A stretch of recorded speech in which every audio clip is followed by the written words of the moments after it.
A politician couple with 2 children and happily married for 18 years. The wife finds her husband's lifeless body next to a car. What happened? And what does a missing bottle cap have to do with any of this? So a bit of change of speed regarding this case. This case is a bit different from the other cases I've been covering, but I came across it initially sometime earlier in the year, a few months ago actually, when it just happened, and I remember feeling quite bad for everybody involved. Just the whole case, feeling terrible for the victim, for the family, just feeling horrible for everybody involved. A few weeks went by and I was curious if there had been any developments and or arrests made. And to say I was shocked by following discoveries is putting it mildly. So please, come and join me in my shock and let's get straight into the story.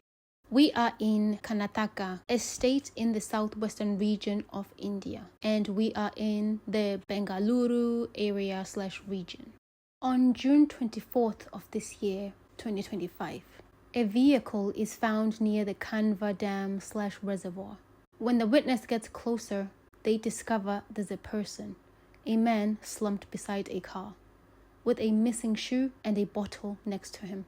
Upon closer inspection, the person is deceased and it appears self-inflicted, as if the man had taken his own life by ingesting whatever had been in the bottle. He had no visible signs of any external injuries. The man is identified as Lokesh Kumar, a married man with 2 children, with his wife Chandrakala. His wife Chandrakala was informed that the man found was her husband and informed of the suspected circumstances surrounding his passing. And understandably, she was completely beside herself, just utterly inconsolable. She was screaming and yelling, "Why did you leave me?" Heartbreaking things. Quite hectic. And after regaining a modicum of composure, Chandrakala offered up some information to the police. She tells the MK Dodi police that her husband, Lokesh, had taken out various loans, many loans, and that paying them back was or had been a huge struggle, and that this whole situation had created a tremendous amount of turmoil and anguish for the entire family. She told the police that Lokesh had left their home in Bengaluru to visit another village, the Makali village, but that he never came back, which I'm guessing he was due to return the same day. I guess this all informs or goes to his state of mind at the time of his passing and what he and his family had been going through and experiencing. Chandrakala was absolutely torn up, and her family tried as best as they could to console her, whilst also processing their own shock and grief over the loss. The following day, Chandrakala held a press conference, for a lack of a better description of it, and spoke very emotionally through tears about her husband's passing. Very, very moving. So powerful that a few members of the press themselves shed a few tears along with her. Very sad and heartbreaking story. A husband taking his own life due to life's pressures and stressors, especially out in a public setting like this, and to be found like this, quite sad and quite tragic. The police were ready to officially rule on the cause of death, but decided at the very last minute to hold off on officially announcing anything for reasons. One of them being waiting until the autopsy report. So, a little bit about the married couple. Lokesh and Chandrakala had been married for 18 years and have 2 children together, 14 and 16 years of age. Lokesh had been a politician. He was a former president of the Makali being the village. He was a former president of the Makali Gram Panchayat. I hope I'm pronouncing this accurately. If I'm not, my sincere apologies. The Gram Panchayat is a basic governing institution in Indian villages, according to Wikipedia. It's a democratic structure at the grassroots level. Again, according to Wikipedia, it is a political institution that acts as the cabinet of a village. Its members of the Gram Panchayat, that is, its members are directly elected by the people, and it is headed by a president and vice president. And Lokesh had been a president of the Makali Gram Panchayat, which is a gram panchayat in the Makali village that is located in the Bengaluru rural district of Karnataka, India. Bengaluru, or otherwise formerly known as Bangalore, is the capital city of Karnataka.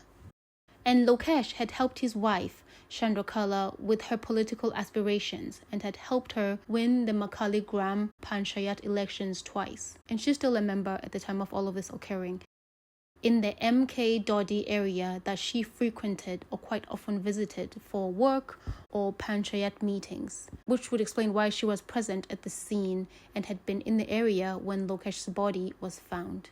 Lokesh eventually left his position as president of the Gram Panchayat and went into the hospitality/restaurant business. At the time of his passing, he owned 2 chicken shops, one in Chanapatna, which is around 60 kilometers from Bengaluru region, and one in Sankatake, that one's in the Bengaluru region. So quite a trip between the 2 shops, and Lokesh often made that trip. Which leaves one wondering what is going to happen to those shops now that he's gone. Back to the police finding Lokesh's body near the dam.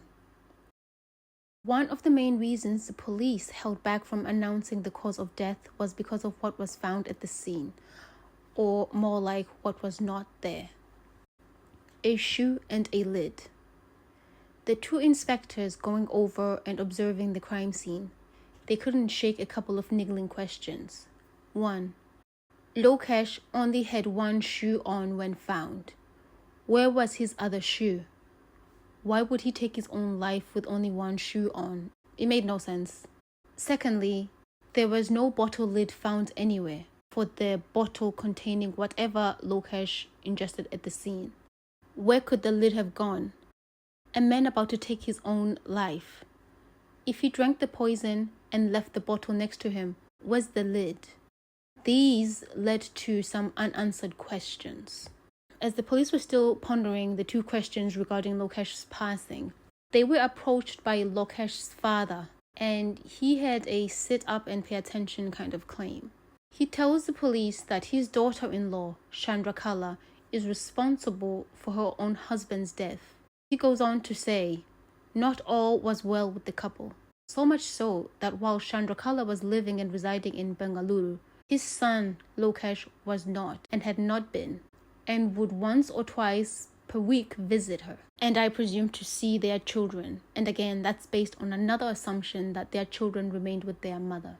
The police were not distracted though, and they stayed in their investigation/investigative tracks. A few days after Lokesh's passing, the police received the post-mortem report from Chanapatna Government Hospital. My apologies if I'm butchering that. I apologize. It did in fact conclude, the autopsy report that is, it did in fact conclude that Lokesh had consumed poison and that was the cause of his passing. But something of note was made by the doctor conducting the post-mortem/autopsy. In normal cases of people having taken their own lives by consuming poison, the poison typically makes its way straight to the stomach. In Lokesh's case, an unusually high concentration of the poison was found in his chest, as well as his stomach, but a huge amount of it was found in his chest, leading to a possible suspicion of forced ingestion. The police, wanting a second opinion and just overall to be more certain, they ordered or arranged for a second autopsy to be conducted and performed. They ordered the autopsy to be performed at a private super specialty hospital, and the results were consistent with the original findings. The police investigated further. They tried to reconstruct the sequence of events that led to Lokesh ending up at the location he was found. And they did this by speaking with the locals near the dam/reservoir with the hope that somebody would have seen Lokesh or seen something. And seen something they had. Locals told the police that they had seen a black car near the location where Lokesh's body was found the night before. Police then went through CCTV footage from a hotel and gas station in the vicinity, and the footage confirmed the presence of this black car as it was seen making the journey. One of the major discoveries was again from local eyewitnesses. It completely changed things. Locals reported to have seen 4 men forcing a man into a car within the vicinity. The police continued investigating, including going through phone records in terms of phones that pinged towers in the vicinity, collating circumstantial evidence, physical evidence, and witness statements. From all of that, the police made an arrest. Well, arrests. They arrested 5 people in connection with the death of Lokesh. So what had happened was, Lokesh left his shop, got in his car, and was driving home, I presume. What he didn't realize was that he was being followed by a black car mentioned above that had been seen by the local eyewitnesses. The black car then intentionally rear-ended him. Lokesh got out of his car to try and inspect or check damage done to cars, like to both cars, I guess. As he was doing that, he was jumped and attacked and forced into the car. The men then forced Lokesh in the car to drink the poison. They forced it down his throat until the bottle was empty, and they coldly waited for the poison to take effect. So they sat there and watched him and waited for the poison to fully take effect. And Lokesh unfortunately succumbed to the effects of the poison and passed away. These men then staged a scene. They removed Lokesh's body from the car and placed him a few feet away from the car, with the bottle placed next to him to make it look like Lokesh had taken his own life. Absolutely sickening. Overlooking to put his other shoe on or leave the lid of the bottle at the scene. These 2 missing things are what led the police to be suspicious and decide to look further into the matter. One of the men arrested was a man named Lokesh, who worked at the General Post Office in Bengaluru. Location services placed him near the dam where Lokesh was found the same night he died. As in, Lokesh was there the same night Lokesh was there. Lokesh's phone, the postal worker, was also analyzed. Call logs and messages. And his phone was consistently in communication with an unknown number, particularly as Lokesh, the victim, was leaving work. This unknown number is the one that had informed Lokesh that Lokesh had left work, which is how they came to follow him and know when to follow him. The unknown number that Lokesh was consistently in contact with, that phone number was linked to and traced back to Chandrakala. It cannot be, right? She's the one that had let Lokesh know about Lokesh's movements. Turns out, Chandrakala had been having an affair with Lokesh, the post office worker, and Lokesh, Chandrakala's husband, had found out about it and confronted her about it. Chandrakala feared that Lokesh was going to expose all this, which would have brought a tremendous amount of humiliation and embarrassment to Chandrakala and her reputation, especially as a female politician. So she sought to eliminate her own husband. There's also the matter of, according to Lokesh's father, the father of the deceased, after Lokesh had found out about Chandrakala's extramarital affair, Lokesh was in the process or planning on selling one of the sites they owned in Bengaluru, which furthered tensions between the married couple, and they had been fighting furiously over this. Possibly another piece to the motive puzzle. Turns out that the whole thing was a well thought out, well crafted, and well executed murder, which is just terrifying, scary, horrific, evil. Throw in there your own adjectives. Chandrakala even went as far as to purchase a new car. The black car previously mentioned had been purchased a week before, and it was for the sole purpose of committing this crime. Other reports say that Chandrakala and Lokesh plotted together to take her husband Lokesh's life due to fearing exposure about their affair.